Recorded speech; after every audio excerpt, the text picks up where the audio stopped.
This is episode 9. This is the final episode of the S2000 build. Hopefully you've got some ideas and some tips and tricks from the things we've done to our car. This is the one I've been looking forward to replace the foams, because it's something we see so often on the S2000. These are the MITA foams we just got.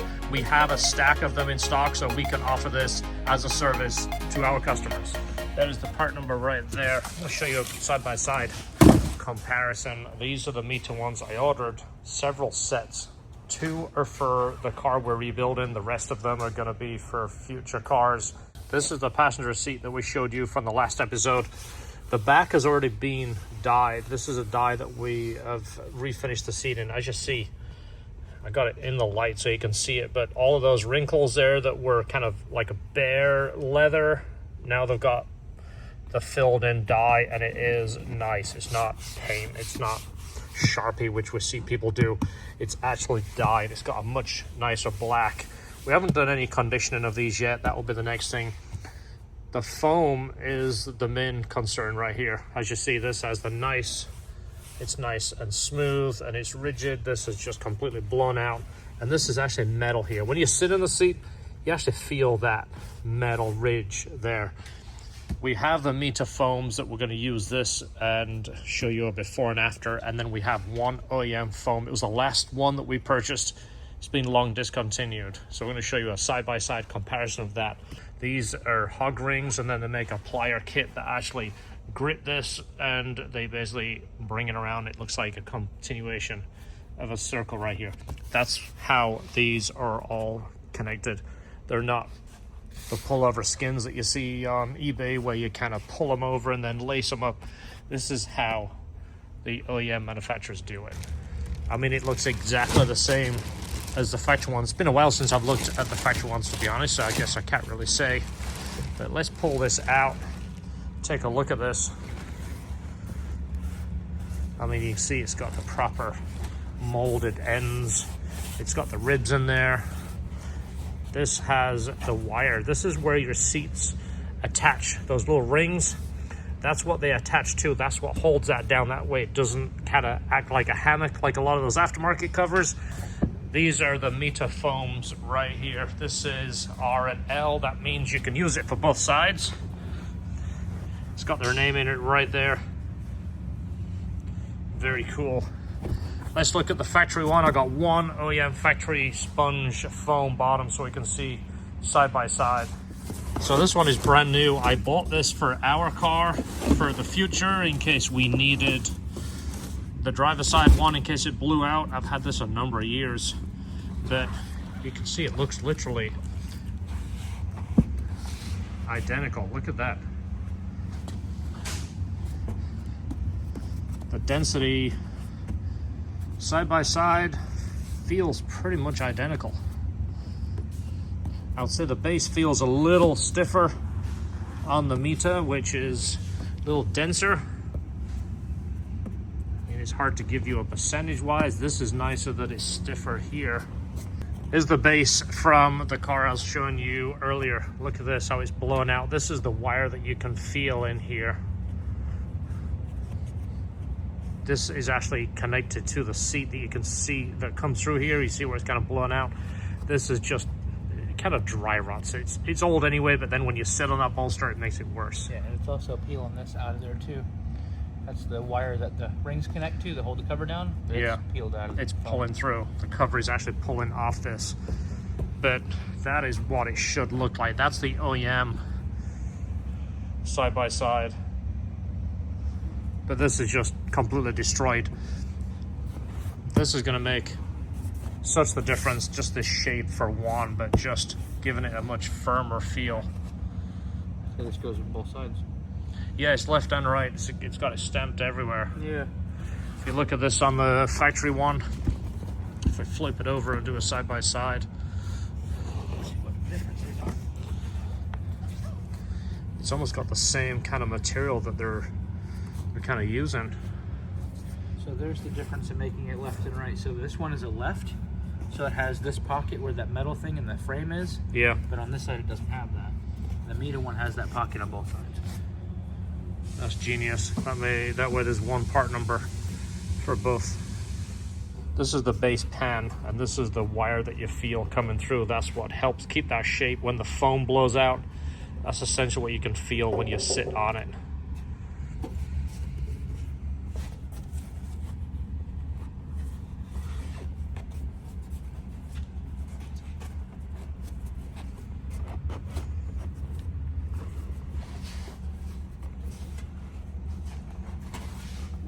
That fits perfect, doesn't it? Yeah.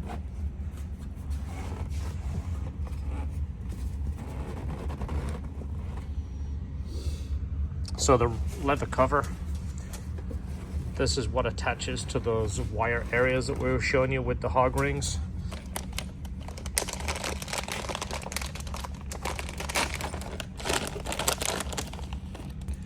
So I've seen people use zip ties for these, which will fall apart over time. This is the way you should do it. And then when you go through the hole, close it up. That's it, that's simple. So they're actually called hog rings because, of course, you know, like the circle, they're not exact circle, but it's essentially how it works. You see that? It just crimps around. So that's it. The leather cover is going to go back on, and it's going to keep that shape rather than having that. See, this one is holding the shape. This one is kind of blown out. That will help stretch that leather and give it a much nicer look. Then what we have to do is clean this thoroughly and then dye the base. And then you'll see it really start to come together.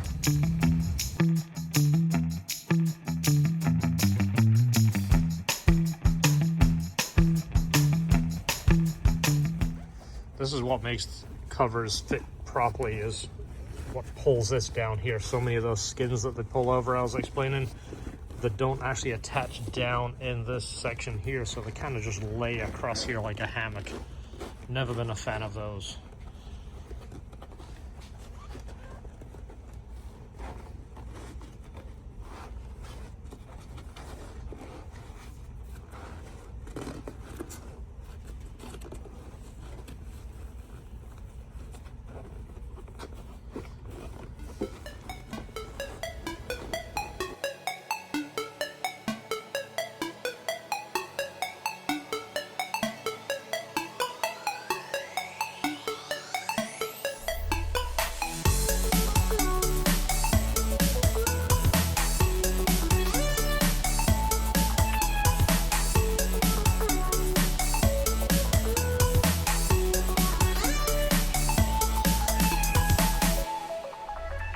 So we're going to let this sit in the sun and kind of stretch, but you can see how much better that looks already. We're going to let the wrinkles come out. That was a side that looked real good. Once this gets some heat in it, you see how much better it fits already. But we can dye the fabric and it'll really start to look a little bit nicer. But it fits perfect. Look at that. This is all finished and it has the dye on it now. You can see how much better it looks. It's got a much blacker look. And like I mentioned before, those areas that you see the leather crack that gets the really prominent marks, it fills that in. And it looks so much better. This is a little darker than the factory. It's got a more rich black look, but I think it's going to look so much better in the car. Now we can assemble the seat, then we're going to let it sit up for a couple of days. This is obviously dry. It dyes. It tells you 12 hours, but we're going to leave it 24 hours. And then we'll put some leather conditioner in on the fabric. But look at that. Now it's got that nice, rigid bolster. I mean, what a difference that makes. This is going on the other side. This was the one that was blown out we showed you. But this is just a flimsier foam over time. I mean, these are 20 years old. When they're new, they're a little firmer, but this is going to last you much longer. Give it a much more sporty feel with it having a much more rigid bolster on that. I think it's going to make a huge difference.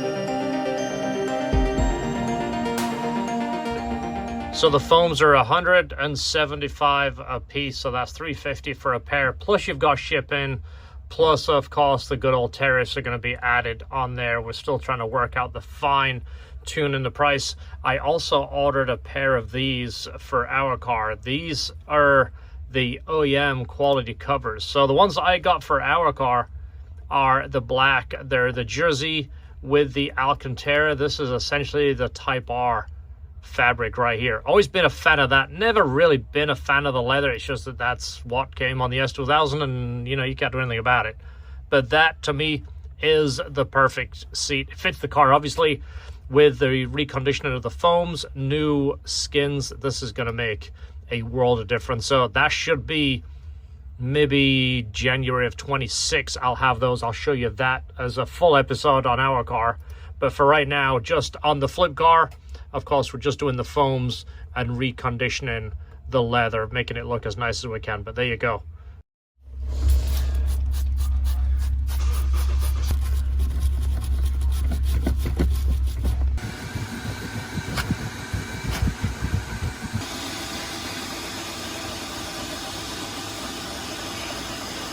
Driver side foam, just pretty much exactly the same. See that? Look how much better that looks. Super crisp. See how it tightens up the leather by stretching this tight? It fixes a lot of those wrinkles that you get through this kind of being soggy. You know, as this kind of sits down like this, by stretching this up, it gives it a much better appearance. So removing the wheel here and transfer everything over to the new wheel that we prepped to put on the car. This is much nicer looking. Little trick I've shown in the past. So seat belts, often when they don't retract, when you pull these things down and you got to kind of guide them back up. See there? Well, when they get old, they get kind of grippy. So one of the tricks is to use some silicone. You can use the aerosol, and you're basically going to spray it on the inside of the belt and this plastic right here. It makes it very slick.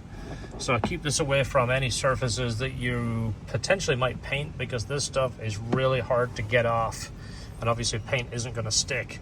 But on the inside of the belt and around this buckle right here, I want to do it and show you the after, but you see what that does? It just sits on the floor and it doesn't want to retract. 7:35, I gotta go to the tag office. I'm gonna go pay the tax on the S2000. All right, I made it here right at 8 o'clock and people are just starting to go inside. So let me get in there, let me get this done. I'm not gonna film inside just in case they don't want me to, or are you not allowed to. 105, 107, 101, B, 108. And I always like to print the title. I know everything is electronic now, but there's something about having an actual copy of the title. So we are getting closer and closer. That was money I didn't really need to spend. Somebody's going to say, hey, you should have left it as an open title. But then, you know, trying to keep it legit. I'm never about trying to do the hokey way. I've been talking about doing the giveaway thing forever. And there's so much logistics to do it correctly, and there's so many people are just kind of flying under the radar doing it, and you're risking getting into trouble, and I don't want to do that. You know, it's like I'm kind of old school way of doing things, and I like to do things right. So I'm not going to make as much money selling this car to somebody, but you know what? Someone's going to get a good car. We are about finished with the flip car. I got the title done today, and we're going to dyno it right now.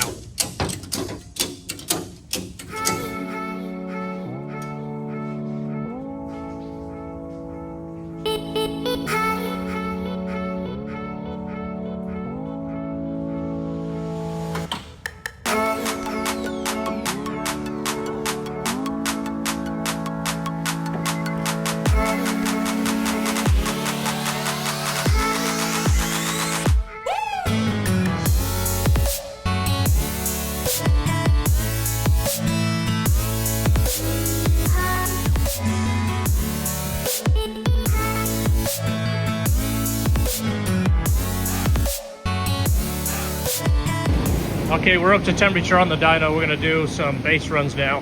What are you thinking? Bone stock 2005 with 102, 462. Bone stock 2005. What's your prediction? I'll say 213. 213? Yeah. I want to say 210. You guys been watching this whole series. You've been waiting for the dyno of a bone stock car. This car really looks good.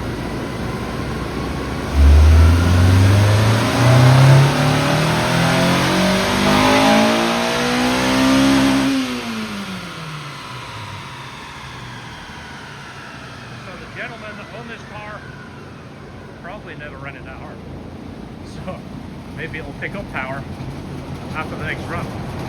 You guys ready? Ah, it's over 200. That's a good looking graph. Let's pull this down. We're not using air fuel because it's stock. There's no sense. You ready? 208, 145. That's a good looking graph, isn't it? All right, well, it's long. Let's back it up. Let's do another one. See what she's gonna do. Do fourth gear next? Yeah, that was the third, so.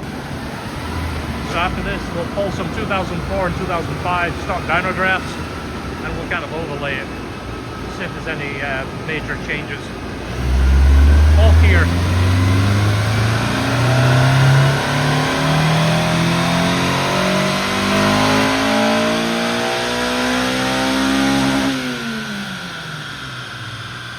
Notice the exhaust was cleaner on that second run. It might have been the hardest this car's ever ran.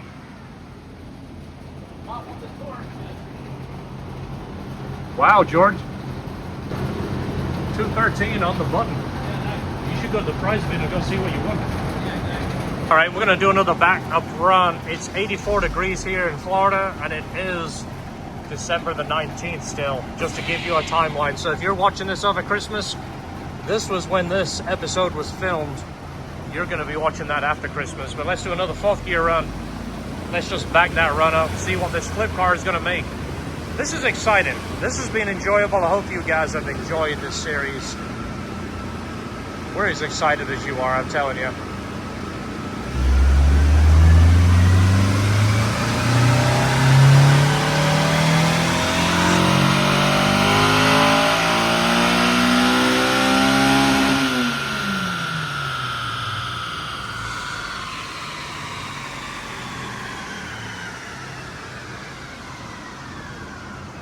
On that one. Is that 214, 6.7? That is 214, 6.7 for all you teenagers watching. Wow, that's pretty healthy. Yeah. All right, let's pull up a couple of 2004, 2005s. Let's get a comparison. Just give you guys an idea. This is the white car from Jeff. You seen that episode where we did 3 bolt-ons? This is Jeff's car right here, the one that I sold him, bone stock. Let's get a comparison of ours right here. So 2005. What did you call this one, George? LHD Flip 2025. I'm pretty sure that was the same power. That is literally identical. If you look right underneath that other 2005, you've got Silver Dancer, which is the other flip car we did a couple years ago. That's right. That was. So all 3 of these that we're going to put up are technically LHD flip cars. Wow, yeah, base. Let's just look at the very first one. 217. Look how close they are. So we're just talking about this, testament to how good the Honda S2000 is. This is the exact same car with the exact same conditions. Now, the gentleman that owned this car has owned it. You saw in the interview we did with him. He's owned it since it had 3,000 miles on it. I got this in 2006 with about 3,000 miles on it.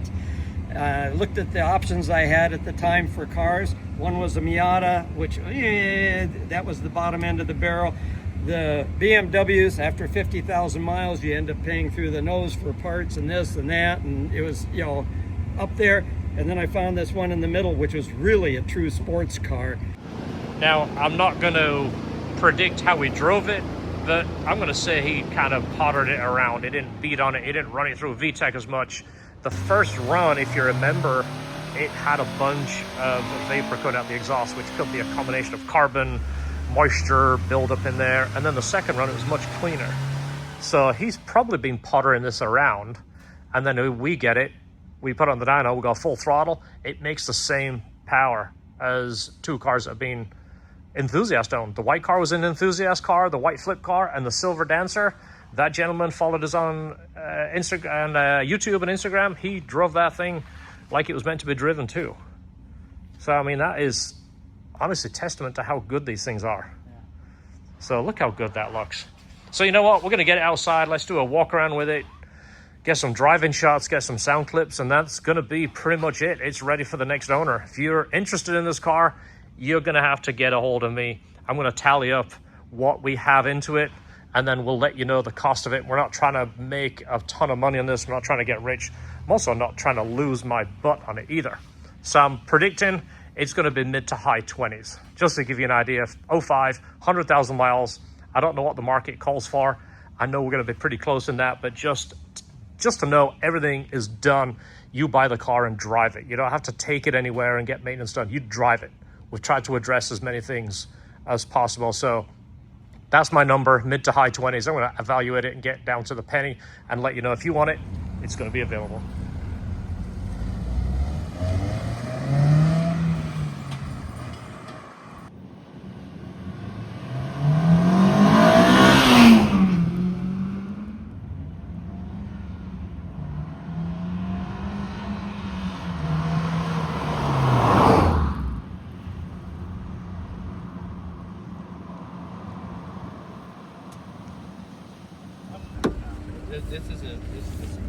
This is really quiet.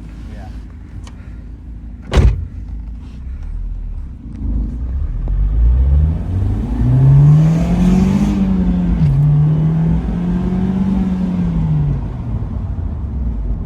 Well, that's not good. Can't park there.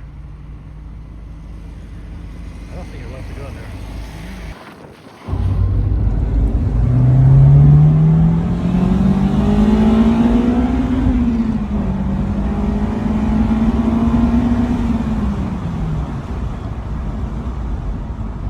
This thing is smooth. It is. Someone's gonna have a really good car. And the seats are, I mean, I can't believe how much different these seats feel. The fabric is obviously needs to be conditioned, but the sponge has definitely got a firmer feel to it. Turn around and go back out.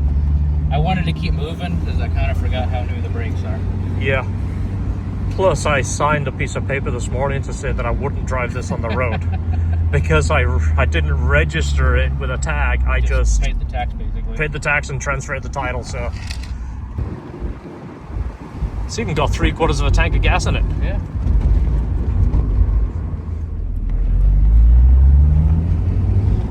This is the quietest car. I'm blown away by how good this car is. I know you guys are saying, okay, I'm just saying that because we're selling it. Between George and I think we've driven 500 S2000s. Yeah, at least. Maybe more than that. And you're getting one. I'm gonna clutch in 500 of them. Yeah. It's just immediately obvious when you get in one of these cars, drive it 100 feet, you can usually get a feel of it. And we felt good about this one to begin with. Yeah. But all we've done is recondition it, made it a little bit better. I feel like it's the cars that, they're not necessarily the low mileage cars, but get you one with a, you know, reasonable amount of miles that was taken care of. Yeah. That means it's been used, it's been driven around, it's kind of kept everything looped up, you know? Yeah. Rather than just sitting in one spot or getting driven, you know, 300,000 miles. Yeah. Everybody likes the idea of buying one off Bring a Trailer that has like 600 miles on it, but all the seals are old. Everything is set in one position so long. We've even had cars that have had the piston rings etch into the cylinders because they've sat in one place so long. I'm not going to say which car that was, but we fixed it for them. It's better. Yeah, I mean, these are always a little slow. They don't like rip back like, you know, standard car because of this extra thing here. But Yeah, it's definitely better. A little bit of silicone on those made a difference. But look how much better that is right there. Look at the bolsters.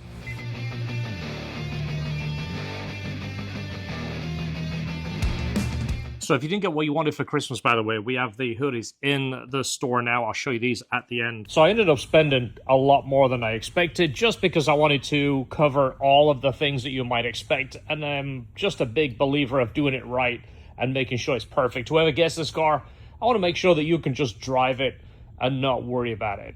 The downside to the OEM clutch, it's been discontinued. The pressure plate was actually manufactured by FCC, so you're stuck with either whatever is lying around or aftermarket, which we're going to talk about in a separate episode. We have some aftermarket options that we've been testing. We want to be ahead of the curve. Anyway, OEM clutch, anywhere between $1,500 and one dealership I talked to charged $5,500 for a clutch. OEM lip aftermarket, of course, is going to be cheaper. The one that we got, I think, was $180. We've seen new OEM ones for $1,500. In fact, a friend of mine just purchased a black one for $1,500 plus shipping. The front bumper and paint cost us $1,300 because, of course, the bumper was needing some body work, scratches, and then the lip needed prepping. Rubber molding, $25 to shift to rebuild. We sell it in the store. You can buy it anywhere from $150 to $200. The leather shift boot, $100 or less. It's less in our store. The starter, you can get a rebuilt one anywhere from $200 or an OEM one for $1,000. The OEM grill and clips, make sure you get all those clips, anywhere between $120 and $200. This is just based looking around. The used cowl, I paid $150 for it from eBay with free shipping. Radiator, $250 to $500, whether it's a generic one or an aftermarket one or a new OEM one. Alternators, you can get them rebuilt for $150 all the way to $700. Engine oil and filter, of course, $40 to $80. Trans fluid, $30 to $90. Again, this is based on buying it yourself or having it done by a shop. Make sure you put all the sealing washers in there that we show you. Of course, you can do it without, but we include them when we do it. We want it right. Pedal buttons are $15 in our store. The dealer charges this guy $400. The pulleys, we charge $15 a bearing for your pulley. The dealer charges $150 each plus install. Used headlights, I've seen them as cheap as $300. I've seen them as expensive as $1,200. Anywhere between there. Bumper molding, which is the rubber seal in our store. Cowl molding. Refinish wheels. These cost me $740. I didn't know it was going to cost me that much. I wanted them bright silver. He decided to do a brushed, where he did the whole thing silver, wiped off the face, the shiny part, and then cleared the whole thing. I didn't know I was getting that. I didn't want to complain about it. I just probably won't go back. $740 for that. You can get wheels done anywhere between $400 and $600 a set. Rotors, whether you get aftermarket, we use StopTech. You can get OEM ones anywhere between $50 in a rotor to $150. Refinish the calipers. All depends on how much time you want to put into it. Flush the brakes. Clutch master cylinder. We used an OEM one. Don't get the aftermarket one, even if the guy sends you it for free. Don't put an aftermarket one in there. You will do it twice. Spark plugs, the OEM iridiums, are about $80 to $100. Clean injectors, that's a service we offer. Everybody offers a service if you want to mill your injectors to them. The MITA foams are $175 a piece, plus shipping, plus tariffs, plus install, plus dyeing the seats. Valve adjustment, anywhere, if you do it yourself, of course, you've got the price of the gasket. But make sure you do the whole valve cover gasket kit. We do it with the tube seals, the whole thing. That's going to vary. Top cleaner, I think that kit off eBay was $50 for the two products. Actually, $45. Soft top, if you do it yourself, you get away from anywhere from $1,200. Like I said, the dealer down the road, they charge them $5,500. That is insane. We obviously offer the Robbins top, and we have a small line, a couple left of OEM tops.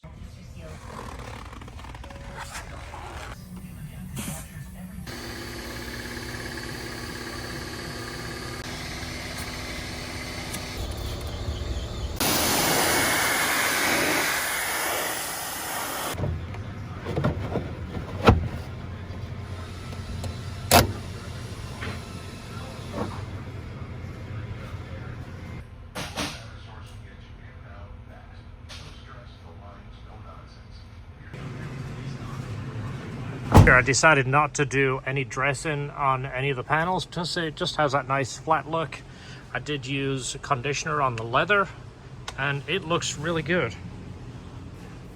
Definitely makes a difference with the bolsters being stretched tight, and it doesn't have that cracking look. I mean, these are 20-year-old seats. There's only so much you can do. Like everything else, the paint's 20 years old, and we didn't want to go crazy and buff it too much in case we found areas that were thin. You know, it's 20-year-old paint. You don't know who's waxed it, how many times they've waxed it, if it's been polished.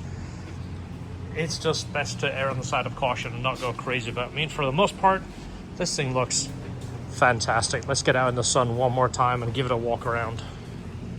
So it's after Christmas by the time you're watching this. I'm thinking it is January the 3rd. And this is the final episode. I've just taken this for one last drive. And then it's the end of the video. But this thing really does feel like a new car. It felt good in the beginning, like I mentioned earlier. But now it just has that really nice, firm feeling. It's quiet. The seats feel fantastic. It feels like it's got so much more support than S2000s usually have, because the seats are usually wore out. The foam is a little denser than factory, and it almost feels like memory foam. When you first sit down in it, I feel like it's kind of hard, and then after a minute or so, you almost sink into it like memory foam, which I actually kind of like. I'm thinking about swapping the foam on our car over to this, because it feels so good. Let me get it over here. I'm going to take some nice pictures of it, get the fountain in the background, and do one last walk around, and then it's ready for the new owner.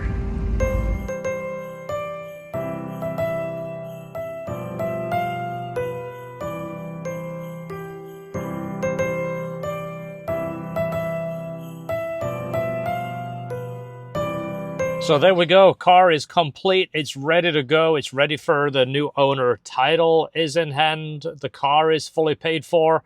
All you need to do now is come down and buy it.